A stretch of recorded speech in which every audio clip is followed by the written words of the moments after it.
تبارك الذي نزل الفرقان على عبده ليكون للعالمين نذيرا.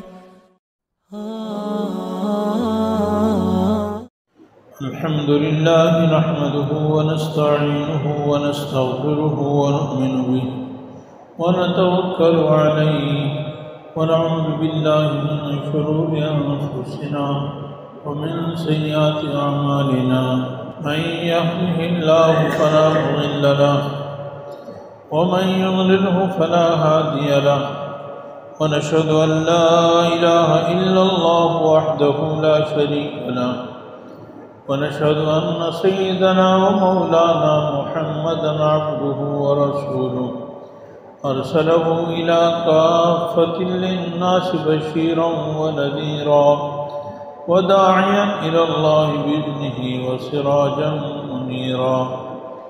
أما بعد فأعوذ بالله من الشيطان الرجيم. بسم الله الرحمن الرحيم. لقد كان لكم في رسول الله أسوة حسنة لمن كان يرجو الله واليوم الآخر وذكر الله كثيرا. صدق الله العلي العظيم وصدق رسوله النبي الحبيب الكريم ونحن على ذلك لمن الشاهدين والشاكرين والحمد لله رب العالمين. درود شریف پڑھ لیں. اللهم صل على محمد وعلى آل محمد كما صليت على إبراهيم وعلى آل إبراهيم إنك حميد مجيد. اللهم بارك على محمد وعلى آل محمد كما باركت على إبراهيم وعلى آل إبراهيم إنك حميد مجيد. رب اشرح لي صدري ويسر لي أمري واحلل عقدة من لساني يفقهوا قولي رب زدني علما.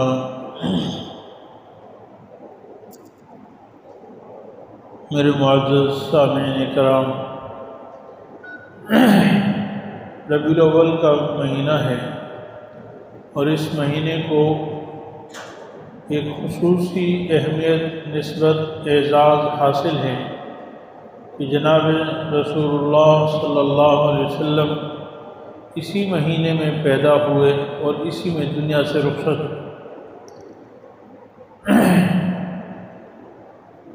دوسری بات یہ کہ اس مہینے میں عید کا دن تھا جس میں آپ صلی اللہ علیہ وسلم دنیا میں تشریف لائے، اور پیر کا دن ہی تھا جس میں آپ صلی اللہ علیہ وسلم دنیا سے رخصت ہوئے. یہ دو چیزیں تو متفقہ ہیں کہ ربیع الاول کا مہینہ تھا اور پیر کا دن تھا. شیخ الاسلام حضرت مولانا مفتی محمد تقی عثمانی صاحب فرماتے ہیں، اگر اسلام دنوں کے منانے کا نام ہوتا تو شاید ربیع الاول سے زیادہ کائنات میں کوئی اعلیٰ اور افضل دن نہ ہوتا جس کو منایا جاتا. لیکن حقیقت میں اسلام کی تعلیمات ہمیں یہ بتاتی ہیں، خصوصاً یہ آپ صلی اللہ علیہ وسلم کی پیدائش اور وفات، کہ اسلام منانے کا نام نہیں، اسلام کرنے کا نام ہے. یعنی گفتار کا غازی نہیں، اس میں کردار کا غازی بننے کی تعلیم. اور اس سے کیسے معلوم ہوا؟ وہ اس طرح معلوم ہوا کہ دیکھیں یہ تاریخ کے عظیم ایام ہیں.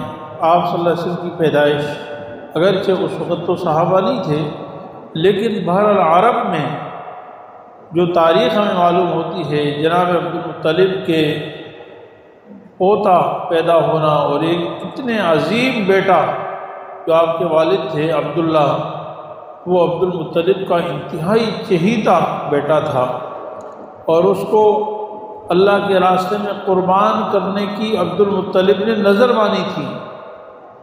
قربان جائیں سرکار دو عالم صلی اللہ علیہ وسلم کے کہ آپ کی نسب میں خود آپ کے والد کو قربان کرنے کی نظر وہ عبدالمطلب نے مانی تھی، اور آپ کے نسب نامے میں پیچھے ذرا چلے جائیں تو جناب سیدنا ابراہیم خلیل اللہ نے آپ کے جد امجد جناب اسماعیل ذبیح اللہ کو ذبح کر کے کائنات میں یعنی ذبح کرنے کی کوشش، اس کے لیے تیار ہونا، یہ کائنات میں عظیم قربانی تھی۔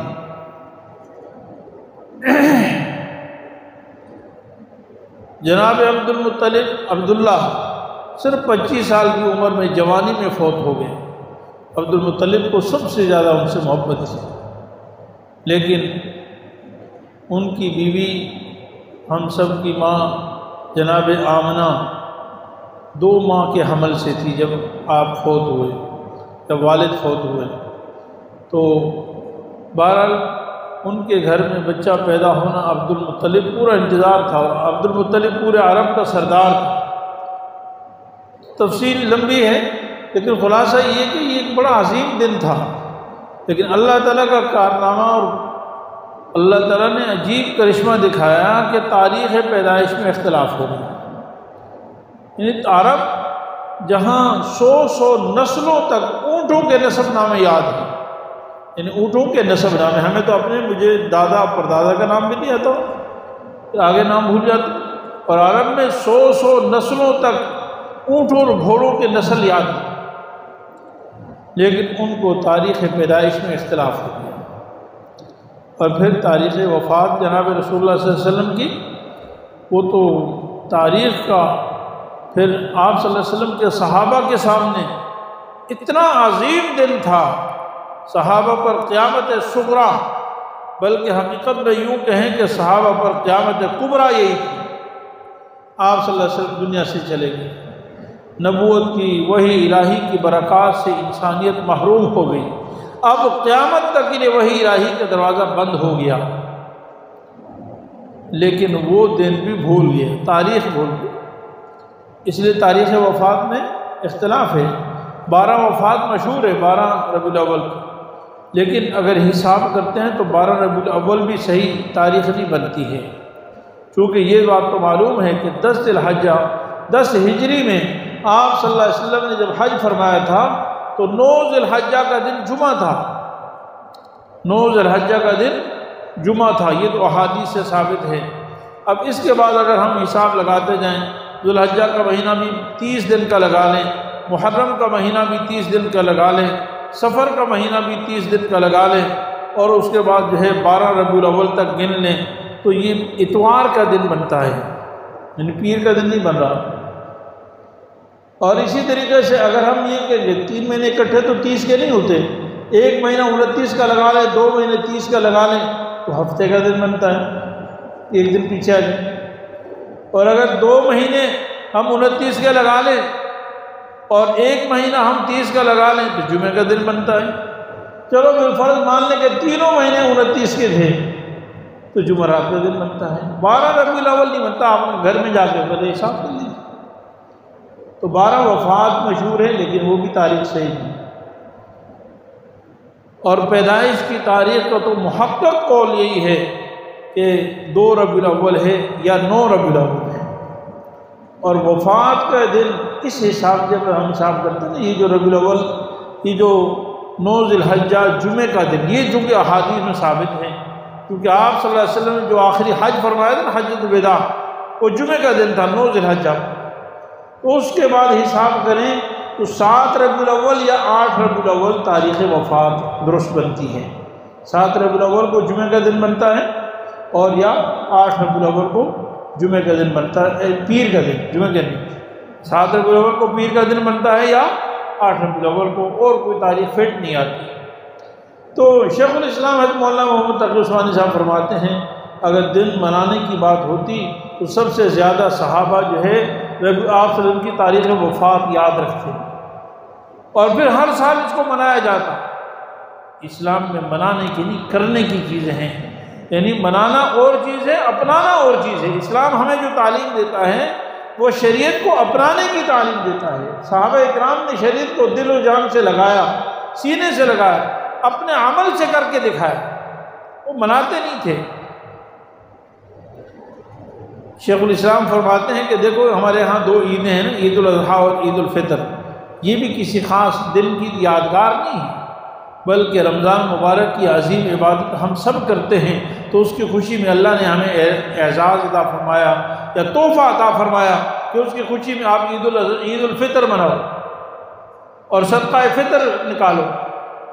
اور پھر اسلام کی عظیم عبادت حج جب مکمل ہوتا ہے 9 ذی الحجہ کو، تو اللہ تعالیٰ نے ہمیں تحفہ عطا فرمایا کہ چلو تم اس خوشی میں اسلام کا عظیم رکن حج مکمل ہو گیا تو عید الاضحیٰ کرو۔ تو بہرحال شریعت ہمیں اپنانے کی تعلیم دیتی ہے۔ اللہ رب العالمین فرماتے ہیں لَقَدْ كَانَ لَكُمْ فِي رَسُولِ اللَّهِ أُسْوَةٌ حَسَنَةٌ لِمَنْ كَانَ يَرْجُو اللَّهَ وَالْيَوْمَ الْآخِرَ، فرمایا کہ تمہارے لیے اللہ کے رسول میں بہترین نمونہ ہے، کس کے لیے؟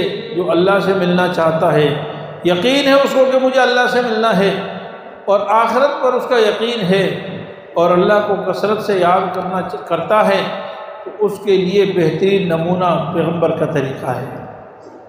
مقصد یہ ہے کہ دیکھو اگر اللہ تک رسائی چاہیے، آخرت کی کامیابی چاہیے، اللہ تعالیٰ کا کثرت سے ذکر چاہیے، تو اس کا واحد علاج، واحد طریقہ، واحد نسخہ پیغمبر کی ذات گرامی ہے، آپ صلی اللہ علیہ وسلم کی سیرت طیبہ ہے۔ اگر سیرت طیبہ کی مہر لگ جائے گی، سیرت طیبہ کے مطابق زندگی گزارو گے تو اللہ سے بھی ملاقات ہو جائے گی، پھر آخرت میں بھی کامیابی ملے گی، اللہ کے محبوب بھی بن جاؤ گے۔ اور اگر سیرت طیبہ کی مہر نہیں لگی تو پھر یہ سارے کام ناممکن ہیں۔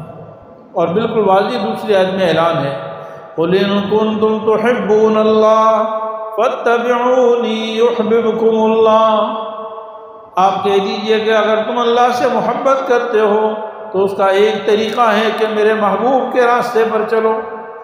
قُلْ إِن كُنتُمْ تُحِبُّونَ اللَّهَ، اللہ سے محبت کرنا چاہتے ہو تو فَاتَّبِعُونِي، میرے پیچھے چلو۔ یہ ہے پیغمبر صلی اللہ علیہ وسلم کے دنیا میں آنے کا مقصد، یہ ہے کام کرنے کا۔ ربیع الاول کا درس اور سبق ہمیں یہ ملتا ہے کہ میں اور آپ یہ عزم کریں کہ ہم نے حضور کے نقش قدم پر چلنا ہے۔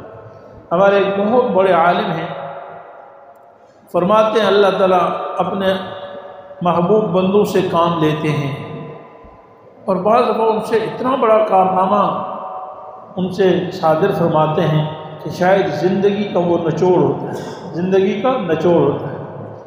تو فرماتے تھے کہ شیخ العرب والعجم حضرت مولانا شاہ حکیم محمد اختر صاحب رحمۃ اللہ تعالیٰ علیہ کی بڑا کلام ہے، نعتیہ بھی ہے، اشعار بھی اور نظم بھی اور اصلاحی، ان کا بڑا ماشاءاللہ کام ہے، لیکن فرماتے کہ ان کی زبان مبارک سے اللہ نے یہ جو شعر نکالا ہے نا، میں سمجھتا ہوں شاید یہ ان کی زندگی کے سارے کاموں پہ بھاری ہو اور یہ نجات کا ذریعہ ہو جائے۔ تو شعر کیا ہے؟ کہا وہ پوری شریعت کے نچوڑ ہے، نقش قدم نبی کے ہیں جنت کے راستے، نقش قدم نبی کے ہیں جنت کے راستے، اللہ سے ملاتے ہیں سنت کے راستے۔ یقین جانے اگر اس کو سوچیں تو واقعی قرآن اور سنت کا پورا نچوڑ ہے کہ نقش قدم پر چلو بھائی، جس طریقے سے نبی صلی اللہ علیہ وسلم چلے اس طرح چلو، نبی صلی اللہ علیہ وسلم نے جو عبادات کی ویسی عبادات کرو، نبی صلی اللہ علیہ وسلم جو عقیدہ لے کر آئے وہ کرو۔ آپ صلی اللہ علیہ وسلم کے دنیا میں آنے کا مقصد کیا تھا اس کو اپناؤ، آپ صلی اللہ علیہ وسلم کے طرز زندگی کیا تھا اس کو دیکھو۔ ہمارے حضرت مولانا مفتی محمد شفیع صاحب نور اللہ مرقدہ فرماتے ہیں کہ دیکھو شریعت ایک ہے کلام یعنی قرآن کریم یا احادیث کو دیکھ کر اس سے شریعت سمجھنا، اگر کوئی صرف قرآن و حدیث سے شریعت سمجھے گا تو وہ گمراہ ہو جائے گا۔ صرف قرآن و حدیث کو دیکھ کر شریعت سمجھے کہ مجھے جو اس سے سمجھ میں آئے گی میں اسے وہ کر لوں گا، اس سے تو کچھ اور سمجھ میں آئے گا۔ اور جو نبی کے طریقے کو دیکھ کر شریعت سمجھے گا وہ کامیاب ہوگا۔ دیکھیے حضرت عدی بن حاتم رضی اللہ عنہ بڑے صحابی ہیں، عرب ہیں، عربی زبان کے ماہر ہیں۔ قرآن کریم کی آیت نازل ہوئی کہ کلوا واشربوا حتی یتبین لکم الخیط الابیض من الخیط الاسود من الفجر، بھئی رمضان کے رات میں کھایا پیا کرو یہاں تک کہ سیاہ اور سفید دھاگا فجر کی روشنی میں الگ الگ ہو جائے۔ سیدھا معنی میں نے کر دیا، سیدھا بالکل یہی معنی ہے، یہاں تک کہ سیاہ اور سفید دھاگا دونوں فجر کی روشنی میں الگ الگ واضح ہو جائیں۔ تو انہوں نے کیا کیا کہ دو دھاگے لے لیے، اس طرح روشنی تو تھی نہیں اس زمانے میں، ایک سیاہ دھاگا لے لیا اور ایک سفید دھاگا لے لیا اور سرانے پہ رکھ دیا، اور ان کو دیکھتے رہے کہ جب یہ دونوں دھاگے الگ الگ نظر آئیں گے تو روزہ بند کر دینا ہے۔ اب کسی کو پتہ چلا کہ حضرت عدی بن حاتم تو اس وقت تک کھاتے رہتے ہیں جب دو دھاگوں میں الگ فرق نظر نہ آئے، اور قرآن سے استدلال ہے، قرآن نے بتایا ہے۔ جناب رسول اللہ صلی اللہ علیہ وسلم کو کسی نے بتایا، خود بتایا ہے کسی اور نے بتایا، تو رسول اللہ صلی اللہ علیہ وسلم اتنا ہنسے کہ آپ صلی اللہ علیہ وسلم کے دانت مبارک نظر آئے، اور آپ صلی اللہ علیہ وسلم نے فرمایا کہ یا عدی ان وسادتک العریض، تیرا سہارا تو بہت بڑا ہے بھائی، اس میں آسمان کے کنارے سے مونگے۔ بھائی اس سیاہ دھاگے سے اور سفید دھاگے سے مراد آسمان کے کنارے پر صبح صادق اور صبح کاذب کی روشنی ہے، صبح صادق اور صبح کاذب کی روشنی، صبح کاذب کا اندھیرا ہے اور صبح صادق کی روشنی ہے۔ جب صبح صادق اور صبح کاذب میں فرق ہو جائے تو روزہ بند کر لو، صبح صادق آ جائے اور تم نے جو یہ دھاگے اٹھا لیے، اور عربی معنی وہ دھاگا ہے۔ تو مفتی شفیع صاحب رحمۃ اللہ علیہ فرماتے ہیں کہ قرآن و حدیث اللہ تعالیٰ نے کسی کتابی شکل میں زمین پر نہیں نازل فرمائے، بلکہ حضرت آدم علیہ السلام سے لے کر جناب رسول اللہ صلی اللہ علیہ وسلم تک اللہ تعالیٰ نے جتنی بھی شریعتیں نازل فرمائی نا وہ انسان پر نازل فرمائی، وہ نبی پر نازل فرمائی، تاکہ اس قرآن کو نبی سمجھائے، اس شریعت کو نبی سمجھائے کہ نماز، جب قرآن نے کہا کہ صلو اقیموا الصلاۃ اسجدوا سجدہ کرو، تو کرنا کس طرح نبی سمجھائے گا، کس طرح کرنا ہے۔ رکوع کرنے کا طریقہ قرآن نے کہا رکوع کرو، جھک جاؤ۔ اب جھکنے کے تو مختلف طریقے ہیں بھائی۔ صلاۃ کا معنی صلاۃ کا ایک معنی ہے اپنے اعضاء کو، یہ جو مقعد ہوتا ہے پچھلا حصہ، اس کو ہلانا، اور حقیقی معنی اس کا صحیح جو فٹ آتا ہے نا، اس کا معنی ہے رقص کرنا۔ آدمی جب ناچتا ہے تو یہ اپنا پچھلا حصہ ہلاتا ہے، لیکن نہیں، اس کا معنی کچھ اور ہے۔ صلاۃ کا معنی درود بھی ہے، اللہم صلی، درود نہیں پڑھتے ہم، لیکن قرآن میں جو کہا کہ اقیموا الصلاۃ، نماز پڑھو، اس نماز سے کیا مراد ہے؟ رسول اللہ صلی اللہ علیہ وسلم فرمایا صلو کما رأیتمونی اصلی، ایسے نماز پڑھو جیسے تم نے مجھے دیکھا نماز پڑھتے ہوئے۔ تو جناب رسول اللہ صلی اللہ علیہ وسلم شریعت کو سمجھانے کے لیے نمونہ ہیں۔ اگر ہم آپ صلی اللہ علیہ وسلم کو اور صحابہ اکرام کو نمونہ بنائیں گے اور ایسے سمجھیں گے جیسے حضور نے سمجھایا اور جیسے صحابہ نے سمجھا۔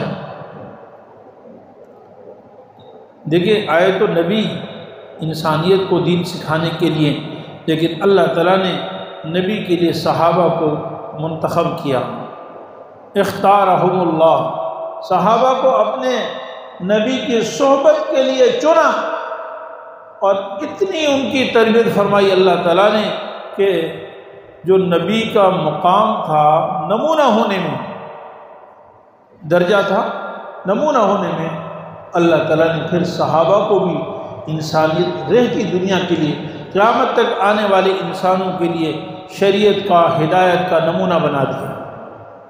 فرمایا فَإِنْ آمَنُوا بِمِثْلِ مَا آمَنْتُمْ بِهِ فَقَدْ اهْتَدَوْا وَإِنْ تَوَلَّوْا فَإِنَّمَا هُمْ فِي شِقَاقٍ، اگر یہ سارے لوگ ایمان لائیں ایسے جیسے صحابہ ایمان لائے، جیسے ابو بکر ایمان لائے، جیسے عمر لائے، جیسے عثمان لائے، جیسے علی لائے، جیسے عشرہ مبشرہ لائے، 1,44,000 صحابہ لائے، تو پھر تو ان کو ہدایت کا سرٹیفکیٹ مل جائے گا۔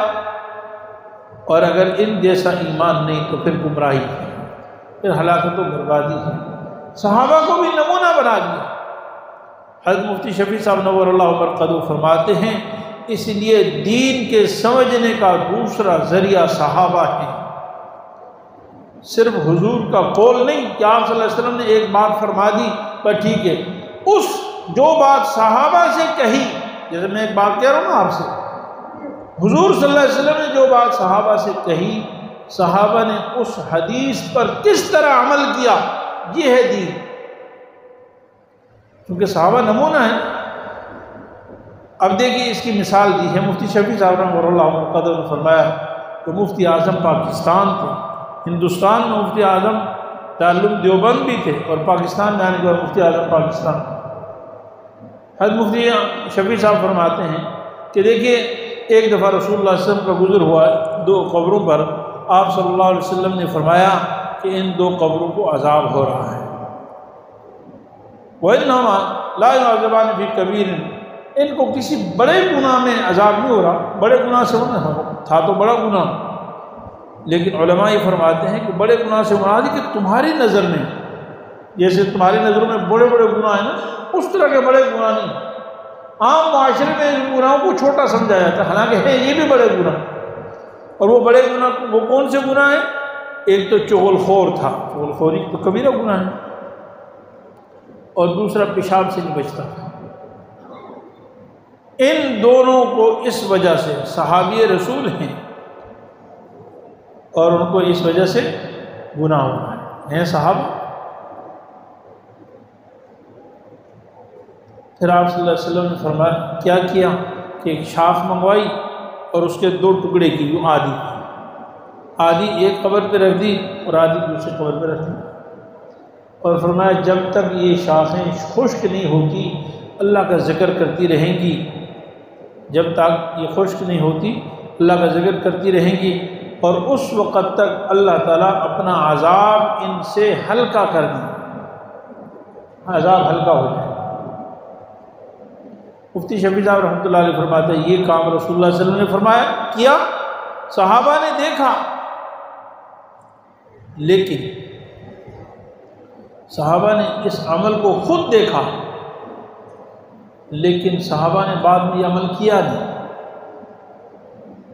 صحابہ نے یہ عمل کیا نہیں، ثابت نہیں ہوا کہ جی حضرت ابوبکر نے جب دیکھا تھا تو بس جب بھی قبروں سے گزرتے تو ٹہنیاں توڑتے اور جی ایک قبروں پر رکھتے، اس قبر پہ رکھتے، اس پہ رکھتے۔ تو معلوم ہوا کہ رسول اللہ صلی اللہ علیہ وسلم کا یہ عمل آپ صلی اللہ علیہ وسلم کی ذات تک تھا، یا آپ صلی اللہ علیہ وسلم کا معجزہ تھا، آپ کی برکت تھی، یا اللہ تعالیٰ نے وہی کے ذریعے سے آپ صلی اللہ علیہ وسلم کو یہ بتایا تھا۔ اور اس کی وجہ یہ فرماتے ہیں علماء کہ ذکر تو صرف سب چیزیں نہیں کرتی ہیں، ذکر تو کائنات کی ہر چیز کرتی ہے، قرآن سے ثابت ہے وَإِن مِّن شَيْءٍ إِلَّا يُسَبِّحُ بِحَمْدِهِ وَلَٰكِن لَّا تَفْقَهُونَ تَسْبِيحَهُمْ، یہ پتھر بھی تسبیح کرتا ہے، پرندے بھی تسبیح کرتے ہیں، لکڑی بھی تسبیح کرتی ہے، لوہا بھی تسبیح کرتا ہے، اس میں سرسبز و شاداب ہونا شرط نہیں ہے، لیکن رسول اللہ صلی اللہ علیہ وسلم کو وحی کے ذریعے سے بتایا تھا کہ یہ ٹہنیاں جب تک سبز رہیں گی تو ان سے عذاب تخفیف ہو جائے گی، جب سبز نہیں رہیں گی اگرچہ ذکر تو پھر بھی جاری رہے گا، لیکن ان سے عذاب وہ جو تخفیف ہے وہ ختم ہو جائے گی۔ تو مفتی شفیع صاحب رحمۃ اللہ علیہ فرماتے ہیں اس سے یہ سمجھ میں آیا کہ دین وہ ہے جو حضور نے بتایا اور جس انداز سے صحابہ نے فرمایا، جس طریقے سے صحابہ نے کیا۔ صحابہ اکرام جیسے دوسری مثال دیکھیں کہ جو رات ہوتی ہے جس پہ چراغاں کرتے ہیں لوگ، قبرستان جاتے ہیں، کیا کہتے ہیں؟ شب برات، 15 شعبان کی رات۔ اب اس میں خود رسول اللہ صلی اللہ علیہ وسلم کا طرز عمل یہ ہے کہ اماں عائشہ فرماتی ہیں کہ رات کو نہیں تھے تو میں ڈھونڈنے لگ گئی، اور ڈھونڈتے ڈھونڈتے مسجد نبوی میں نہیں ملے تو جنت البقیع میں مل گئے۔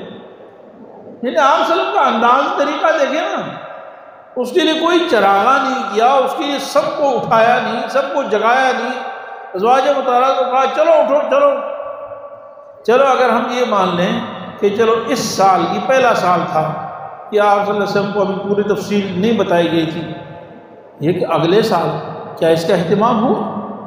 اگلے سال صحابہ نے اس کا اہتمام کیا، ابوبکر نے، عمر نے، عثمان نے، صحابہ جنت بقیع میں جمع ہوئے، چراغاں کیا۔ حالانکہ فضیلت حضور صلی اللہ علیہ وسلم نے بتائی کہ یہ رات بڑی فضیلت والی ہے، بنو کلب کی بکریوں کے بالوں سے بھی زیادہ لوگوں کی اللہ تعالیٰ اس میں مغفرت فرماتے ہیں۔ تو حضرت مفتی شفیع صاحب رحمۃ اللہ علیہ ان مثالوں سے سمجھاتے ہیں کہ دین وہ ہے جس انداز سے حضور صلی اللہ علیہ وسلم نے عمل کیا۔ اسے فرمایا لقد کان لکم فی رسول اللہ اسوۃ حسنۃ لمن کان یرجو اللہ۔ پیغمبر صلی اللہ علیہ وسلم بہترین نمونہ ہے، اس سے بہتر کوئی نمونہ نہیں ہو سکتا۔ میرے عزیز بھائیوں، اصل میں شیطان کا ایک بہت بڑا دھوکہ ہے۔ ایک ہے رسول اللہ علیہ وسلم کی زندگی کا مقصد، آج مقصد زندگی کو نہ ہم اپنانے کی کوشش کرتے ہیں اور نہ مقصد زندگی کو سننے کی کوشش کرتے ہیں، نہ مقصد زندگی کو سمجھنے کی کوشش کرتے ہیں، نہ مقصد زندگی کو سمجھنے کی کوشش کرتے ہیں۔ اور شیطان ہمیں ایسی باتوں میں الجھائے رکھتا ہے کہ ٹھیک ہے وہ عبادت تو ہیں، کار ثواب بھی ہے، مفید بھی ہے، اچھی چیزیں ہیں، لیکن وہ مقصد زندگی نہیں۔ یہ جو ایام منائے جاتے ہیں نا، منانا، یہ مقصد زندگی نہیں۔ صحابہ کرام نے اس کو نہیں کیا۔ مقصد زندگی الحمد سے لے کر والناس تک، پورا قرآن مقصد زندگی۔ آپ صلی اللہ علیہ وسلم کی سیرت کے مختصر سی بات عرض کرتا ہوں۔ دیکھیں سیرت کے دو پہلو ہیں، ایک ہے آپ صلی اللہ علیہ وسلم کی جسمانی ولادت، یہ بھی سیرت ہے، اور ایک ہے آپ صلی اللہ علیہ وسلم کا نبی بن کر 40 سال کی عمر میں مبعوث ہونا، یہ بھی آپ صلی اللہ علیہ وسلم کی سیرت ہے۔ اچھا، جو جسمانی ولادت ہے نا آپ صلی اللہ علیہ وسلم کی، آپ کے رخسار ایسے تھے، کائنات میں آپ جیسے رخسار کسی کے نہیں۔